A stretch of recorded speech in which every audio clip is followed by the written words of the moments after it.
Hello friends, இன்றைக்கி நம்ம பார்க்க போகிறது ஜப்பான் அனிமி சீரீஸான to your eternity season 1 episode 7 தான் இன்னைக்குள்ள வீடியோவில் பார்க்க போகிறோம். உங்களுக்கு இந்த வீடியோ பிடிச்சிருந்தது அப்படின்னா லைக் பண்ணிட்டு அப்படி மறக்காமல் நம்ம சேனலை சப்ஸ்கிரைப் பண்ணிடுங்க. இந்த எபிசோட் உங்களுக்கு கொஞ்சம் குழப்பற மாதிரி இருந்தாலும் கொஞ்சம் பொறுமையாக வாட்ச் பண்ணிங்க அப்படின்னா போக போக புரிய ஆரம்பிக்கும். ஸோ பொறுமையாக வாட்ச் பண்ணுங்கள். சரி வாங்க நம்ம வளவலன்னு பேசாமல் இன்னைக்குள்ள கதைக்குள்ளே போக ஆரம்பிக்கலாம். இன்றைக்கி நம்ம பார்க்க போகிறது two your eternity season 1 episode 7. நான் தான் உன்னை கிரியேட் பண்ணுவேன். நம்ம ரெண்டு பேருக்குமே இந்த உலகத்தில் ஒரு அப்ஜெக்டிவ் இருக்குது. நம்மளோட அந்த அப்ஜெக்டிவை கெடுக்கிறதுக்காக தான் அந்த ஒரு கிரீச்சர் ஒன்று அட்டாக் பண்ண ஆரம்பிச்சுது. நீ அதுக்கிட்ட ஜாக்கிரதையாரு, நம்ம திரும்பவும் மீட் பண்ணலாம் அப்படின்னு சொல்லி எப்பவோ பேக்ரவுண்டில் பேசுகிற அந்த ஆள் நேரில் வந்து நம்ம ஹீரோ கிட்ட சொல்லிட்டு அங்கேருந்து போகிறாரு.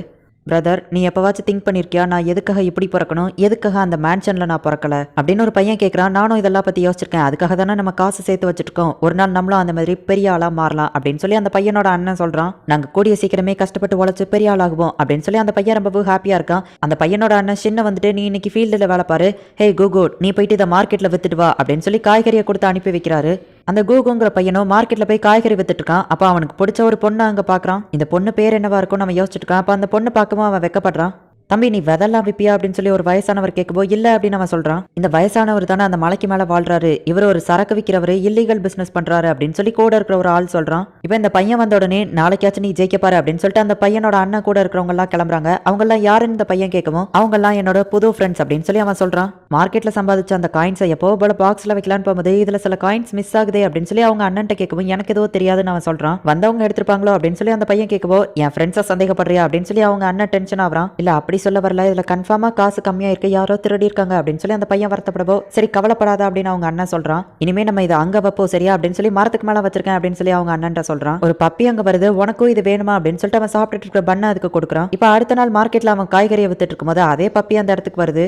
சாரி என்கிட்ட பண்ணெல்லாம் இல்ல, இதனே நான் நோட்டீஸ் பண்ணலையே, மியர்னு இதுல போட்டிருக்கே அப்படின்னு சொல்லி அந்த பையன் பாக்குறான். மியர் நீ எங்க இருக்க மியர் அப்படின்னு சொல்லி அந்த பையனுக்கு கிரஷ் இருக்கிற அந்த பொண்ணு தேடுறா. இதுதான் நீங்க தேடுறதா பாருங்க அப்படின்னு சொல்லி அந்த பையன் கேட்கவும் அவ அந்த டாகியை பிடிச்சு கொஞ்சிட்டு உங்களுக்கு தேங்க்ஸ் சொல்ற விதமா இந்த ரிங்கை நீங்க வச்சுக்கோங்க அப்படின்னு அவ கொடுக்க போகவும் உங்க அப்பா உங்களுக்கு இது கிஃப்டா கொடுத்தது அப்படின்னு சொல்லி கூட இருக்கிற அந்த மெய்டு சொல்லவும் இந்த கலர் எனக்கு பிடிக்காதுன்னு தெரிஞ்சே தானே அவர் கொடுத்தாரு, இதை நீங்க வித்தீங்கன்னா இனிமே மார்க்கெட்ல காய்கறி விற்க தேவையில்லை அப்படின்னு அவ சொல்றா. அப்படின்னா இவ என்ன நோட்டீஸ் பண்ணிருக்கா, உங்க பேர் என்ன அப்படின்னு அவன் கேட்கறதுக்குள்ள அவா போயிருதா.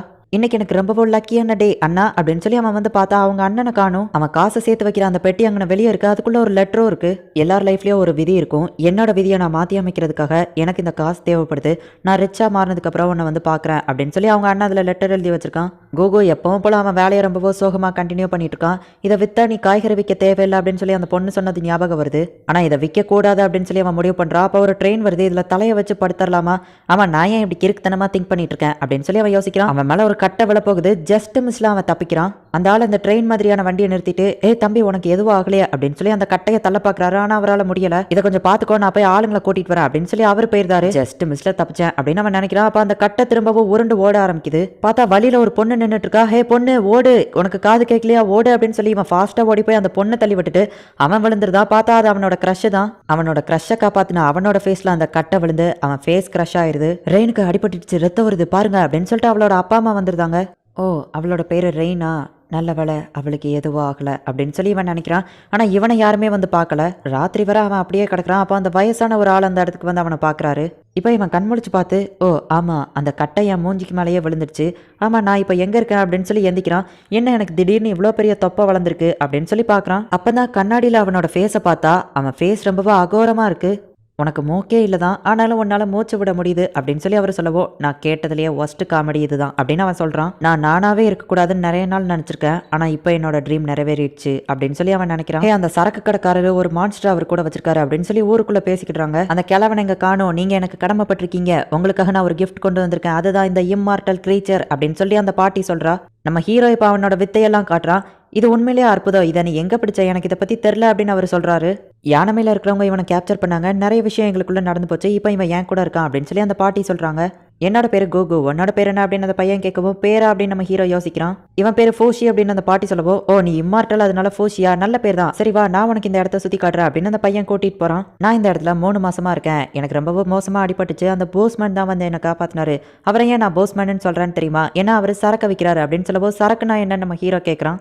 சரக்குனா என்னன்னு உனக்கு தெரியாதா அப்படின்னு சொல்லி அந்த பையன் ஊற்றி கொடுக்கவும் நம்ம ஹீரோ அதை குடிச்சிட்டு இரும ஆரம்பிக்கிறான். ஹஹஹஹா எனக்கு தெரியும் உனக்கு அது ஒத்துக்கிடாதுன்னு சொல்லி. அம்மா உன்னோட துணியெல்லாம் ஏன் இப்படி இருக்கு, சரி வா நம்ம போய் வாஷ் பண்ணுவோம் பண்ணுவோம் அப்படின்னு சொல்லி அவன் கூட்டிட்டு போறான். நம்ம ஹீரோ அப்படியே நிக்கவும், நீ எதுக்காக அந்த காட்டை பார்த்து பயப்படுற அப்படின்னு சொல்லி அந்த பையன் கேட்கவும், என்னன்னே தெரியாத ஒரு மரம் மாதிரியான கிரேச்சர் எங்களை அட்டாக் பண்ணுச்சு அப்படின்னு சொல்லி அந்த பாட்டி சொல்றாங்க. நான் ரொம்பவும் பயப்படுறேன் அப்படின்னு சொல்லி நம்ம ஹீரோ சொல்லவும், நீ இம்மார்டல்ல நினைச்ச, சரி கவலைப்படாத ஃபோஷி, நான் உன்னை காப்பாத்துறேன் அப்படின்னு சொல்லி அந்த பையன் சொல்றான். இப்போ வீட்டுக்குள்ள இருக்கிற ஒரு பாத் டப்ல குளிக்க போறாங்க. ஆமா நீ இம்மார்டல் தானே, உன் காலில் எப்படி அடிபட்டிருக்கு அது உனக்கே தெரியலையா, சரி ஓகே உன்னோட துணியை கழட்ட அப்படின்னு சொல்லி அவன் இழுக்கிறான். அது அப்படியே உடம்போடு ஒட்டிக்கிட்டு இருக்கு. இவன் பிச்சு தான் இழுக்க வேண்டியது இருக்கு. இப்போ நம்ம ஹீரோ அவனோட மாஸ்கை கழட்டவும், இல்ல வேணாம் அப்படின்னு சொல்லி அவன் சொல்றான். நம்ம ஹீரோ அந்த மாஸ்கை கழட்டவும், நான் அக்லியா இருக்கேன்னு தானே நீ நினைக்க அப்படின்னு சொல்லி அவன் சொல்லவோ, அக்லினா என்ன நம்ம ஹீரோ கேட்கறான். அது கேவலமா இருக்கிற மாதிரி, பாக்குறதுக்கே அருவருப்பா இருக்கும் அப்படின்னு நம்ம சொல்லவும், அக்லி அக்லி அப்படின்னு நம்ம ஹீரோ சொல்றான். ஹே ஃபோஷி, உன்னோட பவர்ஸ் எப்படி ஒர்க் ஆகும், ஒருவேளை நீ பூஸ்மேனா மாறினா உனக்கு சரக்கு டேஸ்டா தெரியுமா, சரி நீ இங்க சும்மா இருக்க கூடாது, டெய்லி காலையில இப்படிலாம் பண்ணணும் அப்படின்னு சொல்லி அவனுக்கு வேலையெல்லாம் கத்து கொடுக்குறான். ஆமாம் ஃபோஷி, உன்னோட வயசு என்ன அப்படின்னு நம்ம கேட்கவும், நம்ம ஹீரோ அமைதியாக நிற்கிறான். உனக்கு ஒரு விஷயம் தெரில அப்படின்னா தெரியலன்னு சொல்லணும் ஓகேவா அப்படின்னு நம்ம சொல்லி கொடுக்குறான். உன்னோட பேரண்ட்ஸ் யாருன்னு கேட்கவும், எனக்கு தெரியல பேரண்ட்ஸ்னா யாரு அப்படின்னு நம்ம கேட்கவும், என்னானாலும் சரி உன் எப்போவுமே அவங்க பாசம் வைப்பாங்க, சரி உனக்கு கூட பிறந்த அக்கா தங்கச்சி அண்ணன் தம்பி யாராச்சும் இருக்காங்களான்னு கேட்கவும், அண்ணன் தம்பின்னா என்னது அப்படின்னு சொல்லி நம்ம ஹீரோ கேட்குறான். எனக்கு கூட பிறந்த ஒரு அண்ணன் இருந்தான், ஆனால் அவன் என்னை விட்டு போயிட்டான், கண்டிப்பாக ஒரு நாள் திரும்ப ரிச்சாக வருவான் அப்படின்னு சொல்லி அவன் சொல்கிறான். ஃபோஷியோட டேலண்ட் மட்டும் மற்றவங்களுக்கு தெரிஞ்சா வாருக்கு இவனை பயன்படுத்த மற்ற கண்ட்ரிலாம் போட்டி போடும் அப்படின்னு சொல்லி அந்த வயசானவர் சொல்றாரு. அப்படின்னா நம்ம இவனை காசுக்கு வித்தரலாம் அப்படின்னு சொல்லி அந்த பாட்டி சொல்லுவா. அப்படிலாம் விற்கக்கூடாது அப்படின்னு சொல்லிட்டு அந்த பையன் வந்து சண்டை போடுறான். அப்போ இவனை வச்சு ஸ்ட்ரீட்ல ஷோ காமிச்சா அதை வச்சு சம்பாதிப்போம் அப்படின்னு சொல்லுவா. அந்த பையன் டென்ஷன் ஆகிட்டு, நீங்க அவனை அப்படிலாம் பண்ணக்கூடாது, ஃபோஷியோ நம்ம ஃபேமிலியில் ஒருத்த மாதிரி, அவன் எனக்கு ஒரு பிரதர் மாதிரி அப்படின்னு நம்ம சொல்லவும், அண்ணன் மாதிரியான அந்த பாட்டி கேட்கவோ, இல்லை தம்பி மாதிரி அப்படின்னு நம்ம சொல்றான். ஹே ஃபோஷி, நீ ஃபியூச்சரை பற்றி என்னைக்காச்சும் யோசிச்சிருக்கியா, நான் பழைய லைஃப்ல இருக்கும்போது இந்த மாதிரி ஒரு மேன்ஷன்ல வாழணும், டெய்லியும் சாப்பிடணும்னு நினைச்சேன், ஆனால் இப்போ என்னோட ஆசை நிறைவேறிடுச்சு, ஆனால் அதுக்கு ஒரு பெரிய வலையை நான் கொடுக்க வேண்டியது இருந்துச்சு, இப்போ என்னால் என்னோட க்ரஷை மீட் பண்ண முடியல, என்னோட ஃபியூச்சரே அவ்வளோதான் அப்படின்னு சொல்லி அவன் சொல்கிறான். உனக்கு ஏதாச்சும் ஃபியூச்சர் ட்ரீம் இருக்கா அப்படின்னு சொல்லி கூகு கேட்கவும், எனக்கு தெரியல அப்படின்னு நம்ம ஹீரோ சொல்கிறான். அப்போ கூகுவோட க்ரஷ் அந்த இடத்துக்கு வரா. நீங்கள் எதுக்காக இந்த இடத்துக்கு வந்திருக்கீங்க, இது சரக்கு கடை அப்படின்னு சொல்லவும், நான் சரக்கு வாங்குறதுக்காக இங்கே வரல அப்படின்னு அவ சொல்கிறா. ஓ இங்கே ஊர்காயோ இருக்குது, டேஸ்டான ஊர்கா இருக்குது, அது வேணுமா அப்படின்னு சொல்லி அவன் நடுங்கிக்கிட்டே கேட்குறான். ஓ அப்படியா, எனக்கு அது ரொம்பவும் பிடிக்கும், ஆனால் நான் அதுக்காக இங்கே வரல, 3 மாதத்துக்கு முன்னாடி எனக்கு ஒரு ஆக்சிடென்ட் நடந்துச்சு, அதில் எனக்கு ஒரு காயம் ஏற்பட்டுச்சு, அந்த வலி போயிடுச்சு, ஆனால் அந்த காயம் போகவே இல்லை, அது வெளியே காட்ட முடியாத லெவலுக்கு ரொம்பவும் பெருசுனவா சொல்லவும், சரி கவலைப்படாத நான் அதை குணப்படுத்துறேன் அப்படின்னு நம்ம சொல்லுவா. அவ ரொம்பவும் ஹாப்பி ஆகிறா. ஆமா நீங்க எதுக்காக மாஸ்க் போட்டிருக்கீங்கன்னு கேட்கவும், இது எனக்கு அழகா இருக்கும் அதுக்காக தான் சொல்லுவோம். ஆமா உண்மையிலேயே நீங்க கியூட்டா இருக்கீங்க அப்படின்னு அவ சொல்றா.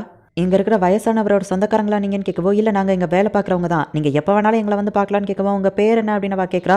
கூகுன்னு சொல்லவும், நான் உங்களை கேட்கல இவரை கேட்டேன் அப்படின்னு சொல்லி அவள் சொல்லவோ, ஃபோஷி அப்படின்னு சொல்லி அவங்க சொல்கிறாங்க. நீங்கள் பார்க்க ரொம்ப அழகாக இருக்கீங்க, உங்களுக்கு என்ன பிடிக்குன்னு கேட்கவும், நம்ம ஹீரோ ஃப்ரூட் அப்படின்னு சொல்லவும், எனக்கும் ஃப்ரூட் தான் பிடிக்கும் அப்படின்னு அவள் சொல்கிறா. ஹே ஃபோஷி, கஸ்டமர்ஸ்க்கு டிஸ்டர்பன்ஸாக இல்லாமல் உள்ளே போய் வேறு ஏதாச்சும் வேலை பாரு அப்படின்னு சொல்லி அவன் அனுப்பி வைக்கவும், கஸ்டமருக்கு டிஸ்டர்பன்ஸாக இருக்கக்கூடாதுன்னா நான் வேணா அவரை வெளியே கூட்டிகிட்டு போகவா அப்படின்னு சொல்லி அவள் கேட்குறா. அவன் ஆள் தான் வளர்ந்துருக்கான், அவன் ஒரு சின்ன குழந்தை மாதிரி, அவனோட துணியை கூட அவனுக்கு கழட்ட தெரியாது அப்படின்னு சொல்லவும், நான் வேணா அவரோட துணியை கழட்டுறதுக்கு அவருக்கு ஹெல்ப் பண்றா அப்படின்னு சொல்லி அவ காமெடி பண்றா. அவனோட க்ரஷுக்கு ஃபோஜியை தான் ரொம்பவும் பிடிச்சிருக்குன்னு சொல்லி அவன் அழுதுட்டு இருக்கான். எல்லா விஷயமும் எப்பவுமே நிரந்தரமா இருக்கிறது இல்ல, சரக்கு தான் எல்லா விஷயத்துக்கும் தீர்வு தரும் அப்படிங்கிறதும் இல்ல, நீ அட்ராக்டிவா மாறினா அந்த பொண்ணுக்கு ஒன்று பிடிக்க வாய்ப்பு இருக்கு அப்படின்னு சொல்லி அவர் சொல்றாரு. உடனே நம்மால் கூகு வந்துட்டு டெய்லி போயிட்டு எக்ஸசைஸ் பண்ண ஆரம்பிக்கான். ஆமா நீ என்ன பண்ற, நானும் இதை பண்றேன் அப்படின்னு சொல்லிட்டு நம்ம ஹீரோவும் வந்து எக்ஸசைஸ் பண்ணவும், நீ இதெல்லாம் பண்ணக்கூடாது ஒழுங்கா உள்ள போய் தூங்கு அப்படின்னு சொல்லி நம்ம ஹீரோவை அவன் அடிச்சு பத்திட்டு அவன் மட்டும் எக்ஸசைஸ் பண்ணிட்டு இருக்கான். இந்த கூகு நைட் நேரத்தில் என்ன பண்ணிட்டு இருக்கான் அப்படின்னு அந்த பாட்டி கேட்கவும், அவன் ஃபிட்டாக ட்ரை பண்ணிட்டு இருக்கான் அப்படின்னு சொல்லி அந்த வயசானவர் சிரிக்கவும், நம்ம ஹீரோவோ அதை பார்த்துட்டு சிரிக்க ட்ரை பண்ணுறான். ஃபர்ஸ்ட் டைமாக நம்ம ஹீரோ சிரிக்க ட்ரை பண்ணுறான். இந்த இடத்துல இந்த எபிசோட் முடியுது. நம்ம ஹீரோ என்னதான் ஒரு இம்மார்ட்டலாக இருந்தாலும் நம்ம ஹீரோக்கு எந்த விவரமும் தெரியாது. கூகு நம்ம ஹீரோவை அவனோட ஒரு ஃபேமிலி மெம்பராக பார்த்து நம்ம ஹீரோவை ப்ரொடெக்ட் பண்ணணும் அப்படின்னு சொல்லி நினைக்கிறான். இதுக்கப்புறம் தான் கதையே சும்மா வேற லெவலில் சூப்பராக போக ஆரம்பிக்கும். ஸோ மிஸ் பண்ணாமல் பார்த்து என்ஜாய் பண்ணுங்க. அண்ட் உங்களுக்கு இந்த வீடியோ பிடிச்சிருந்தது அப்படின்னா லைக் பண்ணிட்டு அப்படி மறக்காம நம்ம சேனலை சப்ஸ்கிரைப் பண்ணிருங்க. தேங்க்யூ ஃபார் வாட்சிங். Bye guys. நெக்ஸ்ட் எபிசோட்ல மீட் பண்ணலாம்.